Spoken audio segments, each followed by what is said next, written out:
Abalayi bafa abalungi ku Shilo TV nate kwe tuli mu programu yaffe eya Hidden Treasure. Manya nze Peace tukyagenda mu maaso ne programu yaffe ey'embizzi. Kaakati ebye tubadde tulaba omulunzi alundira mu kyalo. Naye kati ate wano we tuzze njagala tulabe kuona omulunzi alundira mu kibuga. Njawulo kyeriwo kwabo ababiri. Endabirira y'emu oba eyawukana. Twagala tulabe ebintu byabwe engeri gye babikolamu. Byawukana oba byebimu. Gwali eyo tova ku TV yo njagala osigale ng'olaba ate oyiga ekyenjawulo kyono kyalina oli kyataakuwadde. Wamu nange katulabeke nga tufeesinga ono omukyala atubuulire biki ebiyinza okuba nga byawukana ku byoli bakkiriziganya byebimu oba byanjawulo. Tusanyuse okulaba maama. Wasiibye otya nnyabo? Muri mutiye. Gye tuli nnyabo. Webale kujja. Kale nnyabo. Kakati amanya gange nze Peace. Tuli ku Shilo TV nnyabo amanya go gwani. Amanya gange ndi Musumba Sara Mambwe. Tulano Mpererwe. Zoni Mugalu zone. Oli Mpererwe Mugalu zone. Kakati maama olwalero tuli ku mulamwa gwa mbizzi. Abalunzi b'embizzi mono program ya Hidden Treasure. Tubaddeko eri ayo oli yalundira mu kyalo. Kati twagala tulage abalabi bafa abalungi. Enjawulo eriwo okukulundira mu kyalo n'okulundira mu kibuga. Kiriwo ekiri cheaper, kiriwo ekizibu, kiriwo ekyangu.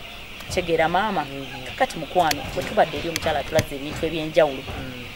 N'atulaga nti okusookera ddala atulaze nti embizzi ento. Embizzi okubira ddala nga nto bweti. Embizzi okubala nti kati nkulu giba myezi 6 ku myezi 8 kituufu ekyo maama. Olina kyosolo kyongerezaako baki? Oluusi oyinza okulaba nga bwenkana emyezi ng'ate zoli nnene ate ezange entono.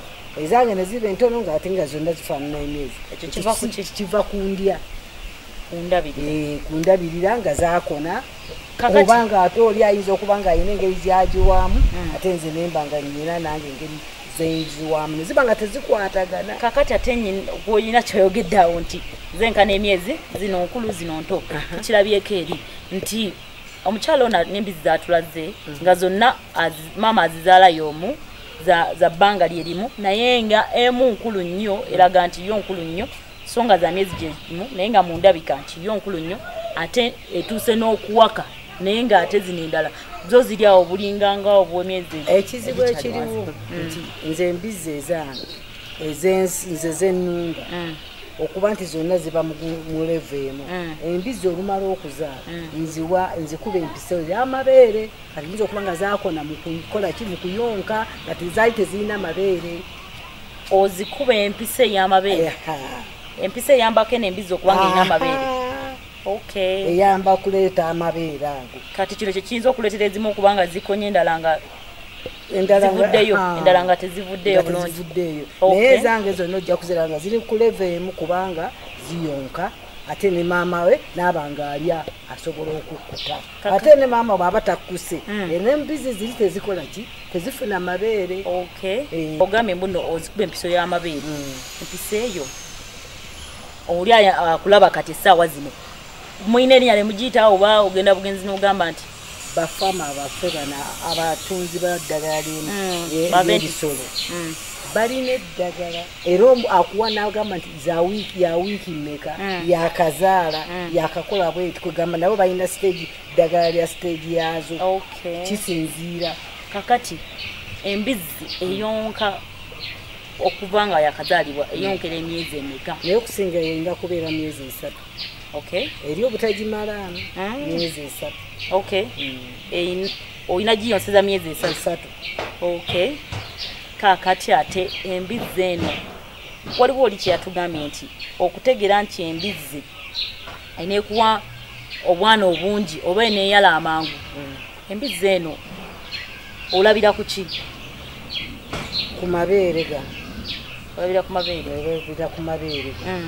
Nolaba nga era n'embeera yaayo era ogimayo ate embizzi eno kuwa luba lulyo. Naye mulimu ng'embizzi nga ya lulyo nembaamu ng'embizzi nga si ya lulyo. Embizzi ey'olulyo eba mpanvu bweti eyo yebegenda okuzza amagoba amalungi ngaine nebi n'amatu era nga bwe tunagiraba wali omanya nti yalulyo naye waliwo buno obukungu bakakati olusi bubaamu bwano obulimu obugandaganda obwo abamu babuyita buganda nga siziri mixed na buzungu mulimu nabo obukona akakonye nako tikakuwa baana kakati mukwano waliwo ekirala kye batulaze ku kyemmere mukyalo oli aŋŋambye nti emmere eno y'emmere gy'aliisa akozesa maize brand n'agamba nti agula maize brand n'addira n'obukuta obw'enkoko obuno enkoko z'amagi like alinganga kalimbo waabo gwe bayodde mu nkoko z'amagi mbwaddira ekisawo n'akitabula n'ate n'ekisawo ekya maize brand n'alyokazibwa nze entabula yange ye kuba kati alunda enkoko naye ate nze sirunda nkoko naye nabutandise kuba kati buto waliwo ojja kubulaba naye nze sirunda naye nzirira waliwo omusaayi n'obukejje bemikisingamu ezokosobola okulya musaayi ki waliwo omusaayi tugenda tujjayo omusaayi mu lufula ogw'ente tulina ekyuma wali nekigukuba bwetumala ogukuba netugwanika kubanga nabo gye bagutunda nabo eri mubatunda emmere y'enkoko naye bagutunda naye ffe tugwekolera tugenda netuleeta ebidomola tulina ekyuma wakati netugira netukuba bwetumala okukuba lwaki obeera ogukuba olw'ensonga tugusobole okuvaamu buno tujjamu ebisejja ebikutte ebiki netugukuba gwonna netugufumba tumala okugufumba ngegwesera netuba nga tugutabula tugutwala netugwanika kati ago tumala okugwanika kibi nti musanze twamaze okugukola ogutabula mu mmere y'embizi twalibadde nagwo tubalaga engeri gye tugukubamu kati bwe tumala ekyoka tubitabukamu nga tuguze n'eki n'emmere enkejje obukejje buno naye nga wamaze okugukuba tumikisingamu kubanga esobole okuwunya akawo kali n'okusobola okulaba nti zibeerawo ye obulungi kati akulaba mbadde nsaba omugambe omulage step esooka nti omusaayi guno omala ogukola bwoti atalina kyuma ekyayinza kukola atya nga yandiyagadde okukozesa omusaayi bagutunda omukubira eddala bagutunda bano abatunda emmere y'enkoko batunda omusaayi guno nga mukalu gwakaze nga gukalu gwakaze naye nze olw'okuba nti ndandidde lufula ali kumpi ngenda nentwalayo ebidomola ebibanjira ze nendyekolera n'ekyuma kinnaku kakati maama waliwo kye batugambye nti omanyi kati Uganda omuntu ayagala nnyo ekintu nga ekintu kyateekamu ssente nga kigenda kuvaayo mangu ate aziggyemu mangu embizi zino batuga ekyo ekintu ekyala mangu kituufu embizi zaala mangu okwalama okuzaala ngeri gezizaala embizi eyinza okuzaala abaana 9 eyinza okuzaala abaana 12 n'engeri gyokolaki gyoziriisaamu kati mumanya nti omwenda katonda nakuwa nekubeerako obwana obuwala 5 obulenzi 4 omumanya nti kakati awo oba otandise okukola kati naye nezaala bwetu ensonga lwaki baga nti zaala mangu kubanga zituwa abaana bangi kyekituleetesa okwala amangu embizi entuufu eyandibadde ey'okuliibwa oba oli gye yandiguze ng'agitwala ku lufula yalibadde ya bbanga ki emyezi 8 okusinga naye abamu baagala balina emmere ze baziweza okulya amangu ezibakola myezi 6 naye embizi eyagala kuba myezi 8 omwaka kati maama embizi zino emmere eno gye bagiwa ebeeramu ddagala erizanguye okukula amangu anti omanye embizi gyekoma okulya n'okukula embizi gyokoma bakakati nga bw'ogiwa bino ebyokulya ebyamangu egenda n'esavuwala kati bw'esavuwala bano abagunde baleka bagamba kati olijja okugula ng'agula ki masavu neeraga nti akujerega naye gy'otandise okuwuliisa kati nze njiwa embizi emirundi egi olusi njiwa gumu esobole okulya bwe banajja bano abajerezi okujja okunjerega ng'amasavu si mangi kubanga embizi erya nnyo bwetabaamu masavu neetagejja mutagenda laba nga akabiza akatini anti omanyi zirimu ne kilo zirimu kilo ezipima ne kilo amasavu gali tegongerako kilo amasavu gali kyobolaba nga bakugamba nti emyama egenda kugwera mu masavu ne baganda ne bakujerega bajaga akebera mu mbirizi munakaliko kebera ene juda amasavu sigenda jigwe nyama yone bulidde mu masavu kakati kugamba enyama ngenda amasavu gali gaba mangi ate nyama nebeera mu ntono kakati embize yo kufuna amasavu obutaba na masavu kiva ku byakulya byakulya kye bisobola okujjayo bulungi embize eyo nga si bya masavu okusinga maize brand no mixinga mungo olina n'emmere endala nga nze olusingiwa ebikuta by'amatooke noba omikuta by'amatooke no mixingamu n'oleeta n'emmere ngenda n'eyo mu hotels mwami wange agenda mu hotels n'agenda n'aleeta ku mmere enfumbe oluusi balance omuceere biki naye ate ebintu ebyo osooka n'obisengejja kubanga mubaamu amagumba bwe mubaamu amagumba isobola okulya kasita kakalaalira eyo eba efa bufi eba ekusala kuba tesobola kwejja mu gumba kakati ne mixingamu mu biwata nesobola okulya ne manya nti kati olwaleero essaawa zembaweera mbawa ssaawa 8 oba 7 ne manya nti kati ziridde emmere gye najje mu hoteeri kati olw'eggulu nendyoka nziwa maize brand bwe ntyo bwe nzikola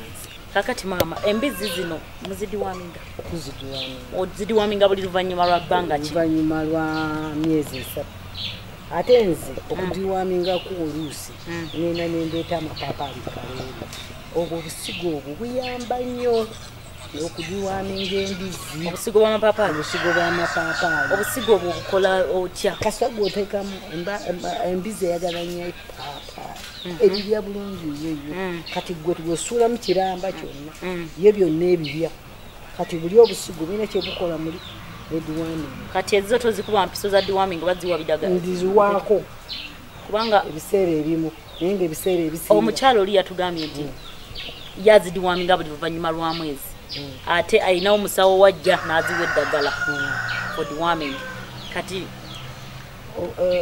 ffe tukyekolera tetusinga kuziwa amapaapaali kati kikitwandiyise ennunda omuntu wa wansi gy'asobola okuyikozesaako amapaapaali ago gaziyamba nnyo ne botazidiwaminga buli mwezi kati awo n'oyisaawo 3 gyo n'olyoka oziwa ku ddagala omulayi waffe bulungi kyemanyi nti ekyo kirabe maama ensonga gye tugendako endala ensonga ya kiyumba gye tubadde nga bw'oyogedde nti ekiyumba abalundira eri bakizimba buzimbi ne babeera nga basobola okukyera oba nga bakyoza n'amazzi era ddala kyekiyumba kyensanze eri naye kakati gwe mami nzimba kyendala gy'omanyi ey'ekiyumba gy'oyinza okugamba abalabi baffe nga basobola okugikozesa tegenda beenyinyaza kyekirala kyosobola abalabi baffe n'ababuuliriza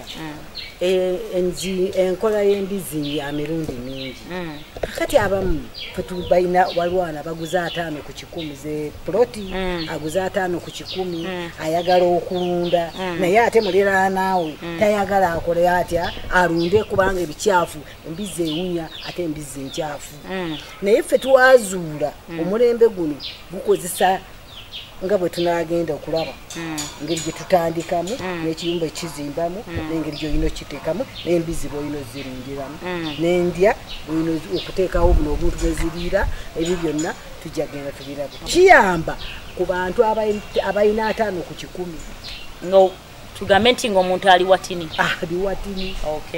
tekitegeeza kugamba nti alina ttaka nze nyina ettaka ddene naye era nkola ki nkozesaako akatuba kafunda ako kubanga nina engeri gyenyina nenti simba embizi tizaagala nnyo bintuntu ng'ebyo kati olina kuzigira kati nyina baliraanwa abamu basiraamu kati tiwali ayinza kumanya nti wano waliwo embizi okujjawo nga nkugambe nti kati nina embizi wammanga bangi kiva ku kiyumba kyo ku kiyumba kyange ate embizi nga nwetakaaba nebwebakabe tuyinza kuwuliranga kati kwano oyinza okumanya nti onyenawo embizi kuba tuyinza kuwulyanga ekaaba ekijigaana okukaaba ekusa bwemala okukuta teraba awantu kubanga teraba alaba bantu kwasa zirabalaba abantu kati nze abasiraamu bakyala wano kubanga nina abaganda bange abasiraamu naye kujjaho nga mbagambe nti nina embizi naye tibalaba nti waliwo embizi kubanga ninabizimbira walungi toyinza nakuwulira kivundu. Kakati omulabi waffe omulungi omwagalwa ali ku Shilo TV tovaako tugenda maama ono batulage ekiyumba ekyo engeri gye bakizimbamu kubanga ebisinga obungi mubirabye era mubiwulidde wabula njagala batulage engeri ekiyumba ekyo bakikola batya bakulage procedures nawe wali eyo osanga osobola okyezimbira n'ekirala maama tubadde tusaba tulage ku kyuma ekyo ekikuba omusaayi gw'ogambye omuntu oyo alaba akiraba ekifaanana kitya okigula oba gwakyekolera? Nze nekigula nkitaddemu omusaayi kyekikuba kati gukuba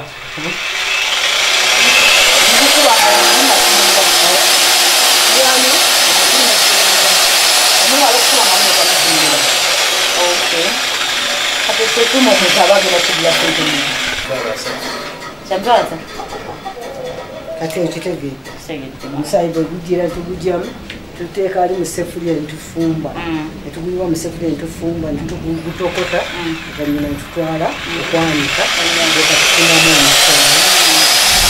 Yes, abalabi baffe abalungi tuvuddeyo eri tuzze ku kinnya atugambye bagenda tulaga engeri gye bakolamu ekinnya weewaawo abaami babano tubasanze nga nabo bali mu kukakkalabya bakizimba labira balayika basooka kizimbako bulooka bakikolera omusingi ng'ennyumba ddala kubanga ndaba bakitandiseeko. Kati mu kaseera kano wengenda okusabira maama kubanga ye atunnyonnyole bakikola batya kuba ndaba bakizimbyeko bulooka oyinza bazimba nnyumba ya muntu. Nabagambe nti n'omuntu bw'abeera n'ataano ku 100 asobola okukola asobola okulunda embizi eno. Kati nabaga nti tusooka ntusima ekinnya tumala okusima ekinnya tuzimbako bulooka nga twaga tufuula ennyumba eri okulaba nti tewunya bano abalabye nga balaba abali okumpi tebawulira tubakaluubiriza kubanga tuli waffe tusooka netusima ekinnya kati bazimba bwe bamala okuzimba tujja kuddira emiti tugisuulemu munda gigwemu byonna zibe ekinnya kiri okukoma waggulu awo kati okwo tuyiweko buli obuntu bwe tujje mu bajiro obubaawo netuyiwako kati n'olyoka okola otya n'olyoka oteekamu embizi kati bwebanga epamye ekoze eki byonna byonna bigenda wa eri wansi. Kakati kyenjagala okubuuza wayinza obeerayo eyo omuntu atasobola ku affordinga gula bulooka musenyu na seminti ye tasobola kikola nga talina bulooka zino na musenyu asobola sebo tekisoboka olw'ensonga nti enkuba enkuyege ensanafu byonna biba bisobola okuyingira ne birumbagana ki ebisolo byaffe byetuba tukuumiramu naye bwe tuba nga tuyisizzaako bbugwe wa bulooka tuba n'assuwalensi nti ebintu bye tukoze tebijja kubaako bibirumba kubitaataagala. kati ng'ekyo we mubuulidde abakozi baba bagambye bwe tulina okukola kakati njagala mulabe nga tuvudde mu siteegi yano ey'okuzimba ekiyumba nga bwe kibeera. Siteegi nga tuvudde mu y'okuzimba kibeera kitya? Bwe twagala okutwalako mbatwale wali ndabe engeri bwe tuba tumaze okuzimba wekiba kifaanana kitya. Waliwo ekiwedde anti kati twagala tulabe embizi nga bwe ziri n'engeri kubanga wali mulabye ekinnya kati wali mujja kulanga temukyalabawo kinnya dde wali olabye siteegi yakyo we kitandikira tusoose kusima kinnya kati olabye abazimbi nga bazimba bulooka era bajja kikuba pulasita kakati bwe tudde ano olaba ekyaggwedda okukola kati leve eno ogiraba ekikoma wansi wano wansi wali kati yene kiri waggulu jukira twalabye ekinnya kiri wansi naye kati eri waggulu tumaze okubiwako byonna matiriyo z'emiti tumaze zibiwako tutaddeko n'obukuto obwaki obwembaawo kakati awo kati bwetujira nga zitabula okupamba zipama wali era olaba zifukula nebidda wansi nebikka eri wansi olw'ekinnya kubanga kyawo twasima kiwanvu. Kati kino ekiyumba ekiba kiwedde ng'otandise okirundiramu embizi kirina ebbanga nga ono ogamba nti bwe mba maze okizimba engeri ekiba nti kirimu obukuta bwe nayiwamu nti oba kitwala ebbanga ekikaddiwa kiri kimu emiti gino egikaddiwa nawali tugera buli luvannyuma lwa myezi 3 ena tuyiwamu obuntu buli muyomba obukuto bulala obupya abupya naye nga ate buli tetubuyoddeemu tuyiwa kuli kungu bwe buli bugenda bugwa wansi bugwera wansi bubulirayo bubulizi togamba mumanyi osanga nga kisse ngaera naawe olaba nga byoli olaba tate ali kungu waumanya nti kati ettaka gundi likoze nti omanyi bufuukamu ettaka bukooye kati n'olwekyo olina kwongerako obupya osigala nga kiyeeri esigala egenda mu maaso tekiriko nti kukaddiwa ekirikogwakowa okulundirawo gwakoowa nagina emiti osobola ogikyusa nga gyogikuuli osobola ogikyusa kati era olaba nti tufunye empazi ekusobola okukubirako kino okubeera ekigumu eyokutekako empazi kakati ezo embizi zaffe neziri kati zino embizi za myezi 4 zigenda mu 5 abalabi baffe maama mbadde njagala oba tugambire obereko ekigambo kyobagamba kubanga waliyo eyo abantu bangi embizi eri expensive otandika okulunda oba eriki embizi eri cheap ate eri expensive naye nga ate eri cheap obu expensive bwo gwobweteekako naye bw'obanga ogambye nti kati embizi yemitendera gy'ogitwalamu yo weero girundira emitendera gy'ogitwaliramu yekufuula expensive oba nekufuula cheap okay naye nga abalabi badde mbasaba nti okulunda kulungi kuba kakati mulaba nze kati wano okusooka n'otuyana kubanga kisooka nekikutwalira ssente kubanga era ye bizinensi yo olwo gitawaanira ye bizinensi yo n'okufuula ekintu okubeera obulungi buli omu abe nga akyegomba bwetutyo bwe tutandise bwe tutyo kati olw'okuba nti gwe mulimu gwange nina okuwaayo amagezi nina okuwaayo byonna olaba nti nsobola okuyimirizaawo bizinensi yange n'abalabi abanaffe abalya bali akantu nga kalungi nga kayonjo nga kaweesa ekitiibwa nga simulimu bino ebigamba bazimbye balwadde bakoze bate kubanga lwakulya mbizi tulina engeri ez'enjawulo ze tuyize mu show yaffe olwaleero kyemmanyi nti olina bingi byoyize olina bingi byolabe maama nina ekinya ekintu kyendaba wali ekyo kiri part of mbizi oba ekyo sikiri part na mbizi ekyo bakiyita gaasi kubigamba tujja gaasi akola ki afumba eri gaasi afumba mu nyumba oyo mumukola mu kigaasi oyo gaasi tugenda tuyina nze ennunda ente obute bwange wali weebuli nfunamu obusa nyinawo wali mwesooka okukubira nemwetuukira nebifulumya kati erinze nebindeetera okozesa biogas ofumba biogas gwe neeyambisa ku Shilo TV we tuline peace mu hidden treasure program tubadde tulaba ku mbizi tulabye ebingi tulabye ennunda y'omukyalo tulabye ennunda y'omukibuga bannange oyize bingi oyize ebintu ebyenjawulo maama ono ayina kyagenda osembayo tugamba njagala abeereko kyatugamba nga tumaliza program yaffe n'olwaleero maama baako kyotugamba omuntu oyo mugambe nti eno challenge eno benefit abatuwuliriza n'abadde babatulaba engeri gye tutandiseemu ebintu byaffe n'enkomekereza kyembawa n'embizi emu esobola okugisiba ku mugwa n'osobola okugirundirako n'osobola okugaziyiriza faamu yo kusobola okulaba okufuna ku ssente bannange okugaggawala ng'olunda ku mbizi embizi zirina ssente embizi nze mwenzije kuba ndi musumba bagamba nti abasumba tebakola nenze nkola kubanga nnunda embizi zange saagala kusaba musajja ate n'akomawo omwami n'olaba alina stress azaalibwa ate azimbye abakozi bamutawanyiza kati mubalaba engeri gye badde bazimba era mujagala babule nti sente ziva mu mbizi yokambawo abakozi basobole okukola ki nga sibivudde wa mwami buzibu ki bw'osanze mu kulunda embizi obuzibu bwensanze mu kulunda embizi abaguzi tebalabika abaguzi balabika naye bajerega kolaba okutawaana okwo kwonna kwentawaanyi naye bafuuka ne bajerega bwe balabanga omujjuzo gwe obayita okugula balabanga omujjuzo balabanga abaga nti ayina nnyingi nyo talina kyagenda zikola ki ate era ayina zituguza kubanga bajerega ate eno erina amasavu mangi tetusobola kugigula ssente bweziti ate eno erimu kkiro bweziti bwegamba naye kugumiikiriza gwe n'olemerako kubanga tewali akugoba mbadde nsaba maama abalabi baffe abalungi aba Shilo TV maama atuwa ennamba y'essimu n'endagiriro w'osobola omusanga singa obanga wetaza okumanya ebisingawo eri 0 MTN eri 0 musanvu musanvu mukaaga kyenda mukaaga musanvu mu bbiri 19 ate n'eyawali Airtel eri 0703 kodi CM naye namba zenzino. Okay.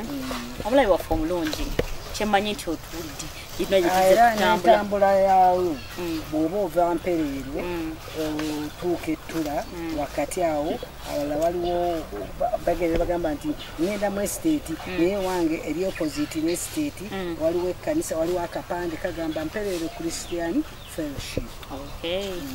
Bannanga abalabi baffe abalungi tubaagala nnyo ndowooza mulabye tuyize bingi ennunda ey'enjawulo obaddeyo ng'oyinza ogamba nzisigenda lunda bimazimu amaanyi nkimanyi nti okuva n'olwaleero bw'abadde ayeekanasa embizi ogenda tandika ozirunda bw'abadde agamba nti zikulemeredde ozitunde zonna obiveemu togenda bivaamu kubanga bagaye zirimu ssente ate embizi ennaku zino etunda kiralu wemulidde bagamba ate eyala nnyo n'olwekyo gwayagala okugaggawala manyi togenda bivaamu.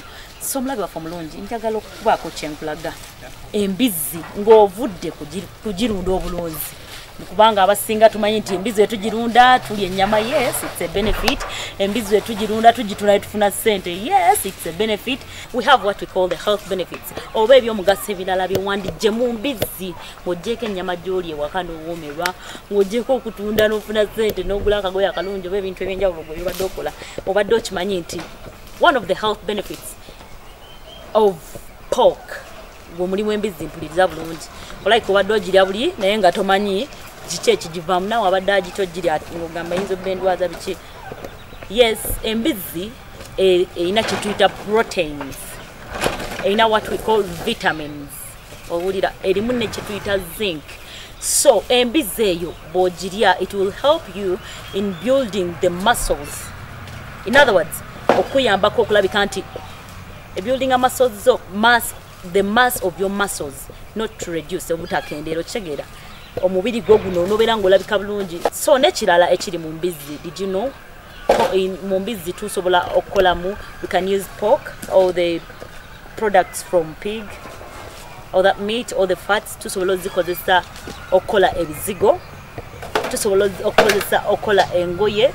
Ojja kuŋŋamba terina ddibanga lya nte bakolamu engoye, ojja kuŋŋamba nti terina skin nga yaki bakolamu emisipi, bakolamu ebizigo, bakolamu oils ez'enjawulo. Some of the oils you apply on your bodies include fats of the pork. Omulabi waffe omulungi wakisikomekaawo sijja kwogera bingi wabula kyenjagala okugamba gwali eyo alaba Shilo TV ng'obadde ogamba bannange nange nkoze ntya okugendayo nange nkoze ntya okubeera mu program. Kyenjagala okugamba leero ogenda kubanga okuba ku ssimu eno oba send your message on the WhatsApp number that I'm going to give you. Kati gwali ku WhatsApp you will send a message on 0782 81 46 55 0782 81 46 55. Gwataina WhatsApp ngoyagala okunkubira call 0753 36 55 03 0752 36 55 03. Call me oba olina farm oba olima ki oba olunda ki, whatever to do with agriculture. Call me, ngenda kujja ku farm yo, I'll host you in my program. Tulaga abantu ebintu ebyenjawulo. Why not? We need to develop. In Uganda twetaaga prosperity, twetaaga development and all that will come from agriculture. Otulaga amagezi nawe gwina. Bannange, cameraman wange Mayanja Robert, nkwagala nnyo mukwano okola omulimu gwa ttendo. Ba producers bange njagala okutumira ku Enoch Elisha, my editor Chigundu, nkwagala nnyo okola omulimu gwa ttendo. Then last but not the least, ntumira family yange Cross of Miracle family, Pamela Nzala, my dad Robert Salongo, dad Nathan Salongo, mami Sarah Salongo, Olivia, my sister Wabidi. I love you so much. Everybody watching me, keep it locked on Shilo TV. See you next Saturday, every Saturday at 7 to 8 p.m. Thank you so much for watching.